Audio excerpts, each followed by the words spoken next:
So before we finish up on this hour, back to my panel once again.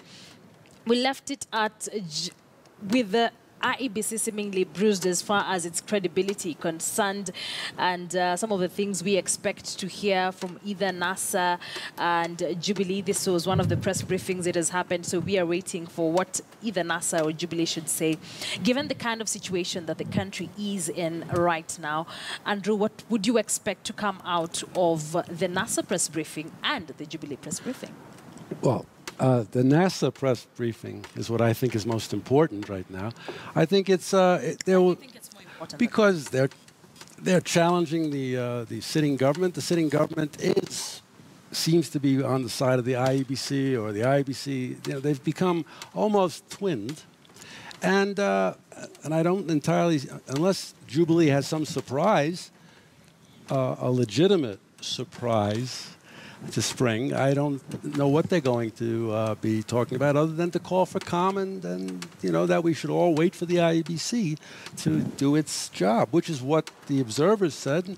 And more importantly, it's what Secretary of State John Kerry said.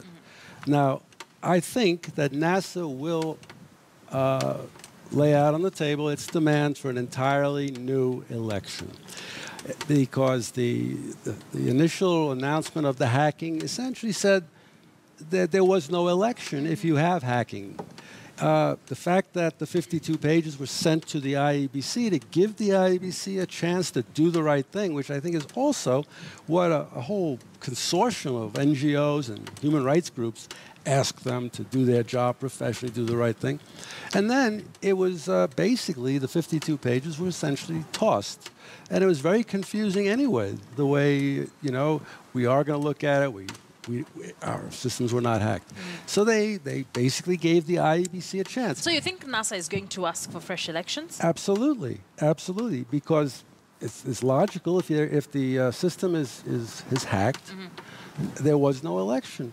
I think I think we have to also understand that whatever went on in the meeting between former Secretary of State John Kerry and NASA, I don't believe it was a very happy meeting, mainly because the U.S. government in 2013 was very instrumental in accept and move on.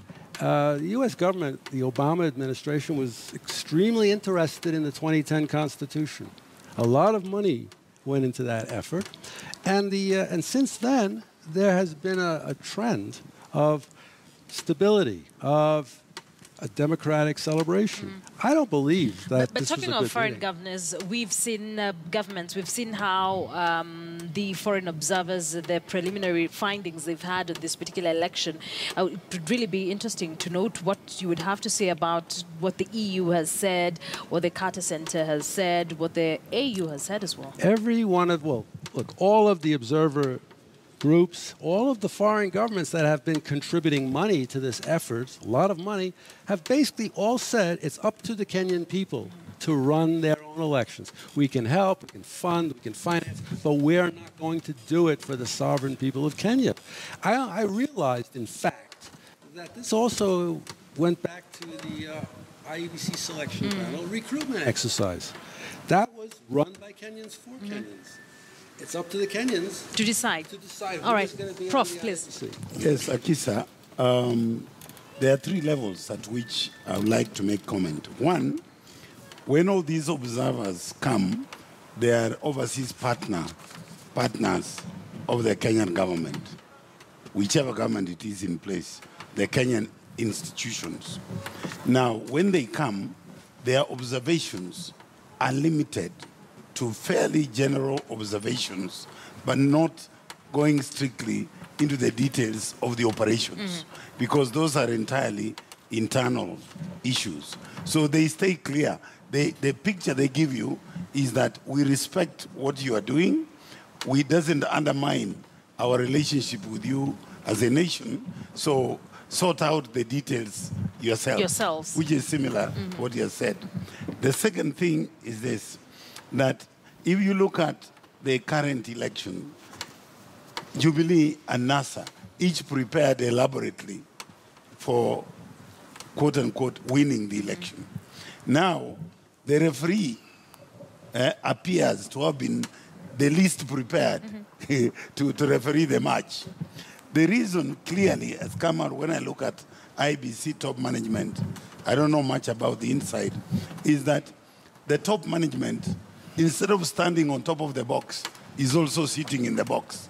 Instead of standing on top of the box and look at the whole process holistically and say, look, that arm, we can see the tunnel and the light at the end. This arm, we can see the tunnel, there is no light. This arm, some parts are blocked. So get measures to unblock this, get somebody to put light. So what is clear from IEBC, without involving personalities, is that they don't seem to have had large project management expertise because they are all behaving like it is this little thing, move this kidogo, move this a little, hold this. No, they needed, particularly the CEO and the chairman, needed to be looking at this thing holistically and directing their respective technical areas to institute corrective measures, real-time corrective So measures. for you, the IEBC was unprepared for this one? It was prepared for the ordinary routine things like open stations. It was not prepared for the kind of outcomes we're having right now and the challenges that we are encountering as a country. In other words, their preparation was largely operational. There's the strategic component, the element, that of trying to look at their strengths and weaknesses and harmonize them with the external environment, opportunity and threats. That is effective strategy. This is what it's missing. This is what Richard would say was the lack of a probabilistic approach to things. They did not look at what if perspective into the management of an election. But Akisa, I have just watched our court talking and conceding defeat. There are things that have emanated from what he has just said and how he has said it. One, he has given credence to the electoral process. But by so saying that there is no any history of elections in this world, that an election has been free and fair by 100%. Secondly, he has also prepared Kenyans of what to expect as an outcome into this election. When he said that they have tallied all the forms they have downloaded and tallied quite a number of 34A forms. And what they are finding is that there is no big difference between what is being aired or screened into our screens and what is in the form 34A. Another thing that is coming out clearly when he started by massaging the official opposition's leader's ego by reminding him of how far he has come into this process. He wants him to come out and maybe to conceal the same way that he have conceded defeat. The last, from what he has said, is that he is willing to work in the next administration, which he has even signaled as which that administration would be. But what he has said, that he is not just willing to walk into that administration's house without not having a good arrangement, a good framework upon which to work with that administration. Yes, I wanted to add that if you take those three things together, it might lead one to the conclusion that the reason he was running for president, all right, is that he was looking for a job other than the presidency. So in this particular case, I'm just using the evidence presented, the information presented. So and even the body language. So you could see the body language. So in terms of, and I want to refer to his previous press conference, he had started the same story by commenting that the 2 or 3 of the forms that he had seen appeared genuine. Now, there are 3 important indicators if you want to know that something is genuine. All right?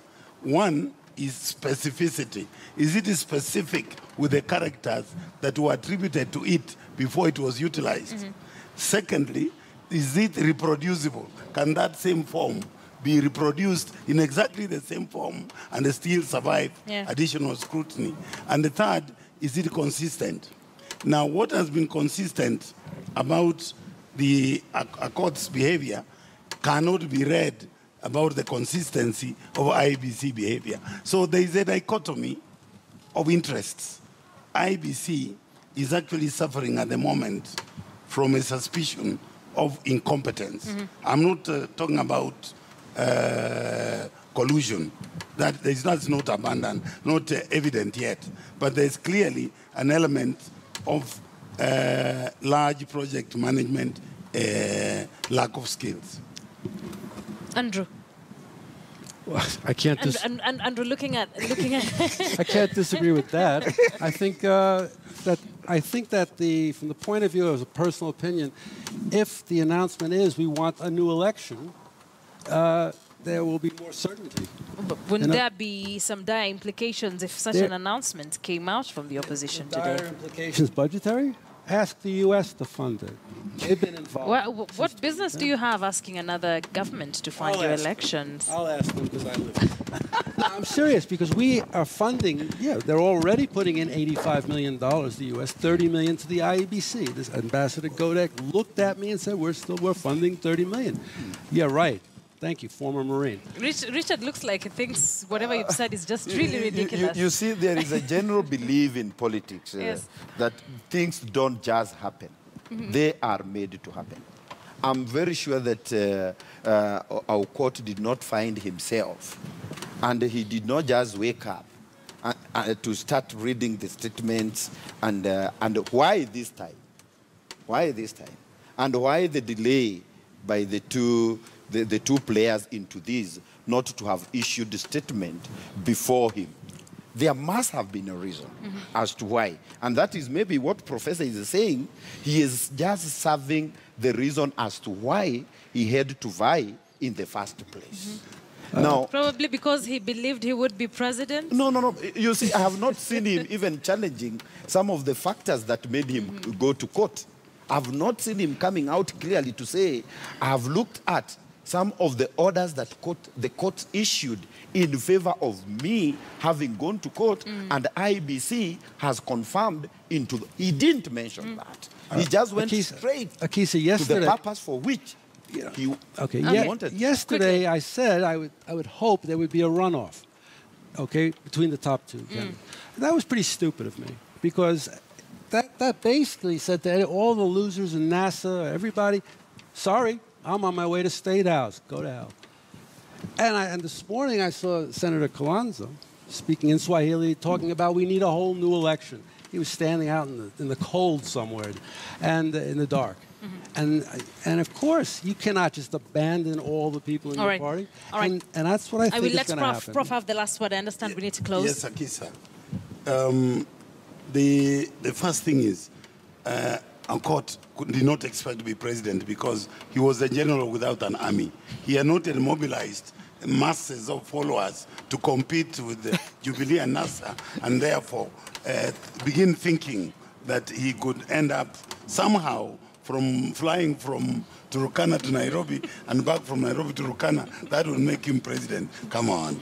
But to me, I will just finalize by saying the end will justify the means. Okay, gentlemen, we'll have to end it at that. Thank you very much. My panel this afternoon, Andrew Franklin, security analyst, Professor Weri Tumbo, political commentator, and Richard Tuta, security analyst. Thank you very much, gentlemen. We'll do this again tomorrow after we hear what Jubilee and NASA will have to say and the other periodic update from the IEBC. We'll definitely be joining you once again tomorrow from 1 p.m. to 4 p.m. But now I'm handing over the reins to our Swahili team to take you through everything that is happening in the country. Kenyans are still holding their breath, waiting for that announcement by Wafula Chebukati, the IEBC chairperson. Remember, the IEBC has only 4 days left out of the 7. That is their provision under the Constitution to announce results. So we have our ears on the ground all over the country as we cover some of the things that are happening and looking at the big